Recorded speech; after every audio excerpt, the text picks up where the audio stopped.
la Inmaculada Concepción de María, Reina concebida sin pecado original.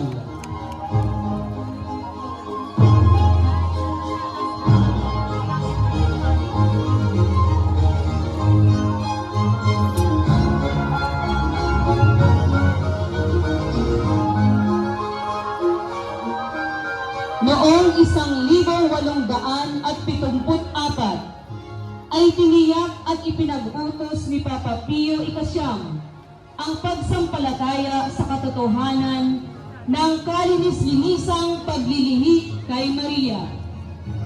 Ang kaluluwa niya sa unang sandali pa lamang ng paglalang ng may kapal ay iniadlana mula sa kasalanang minana.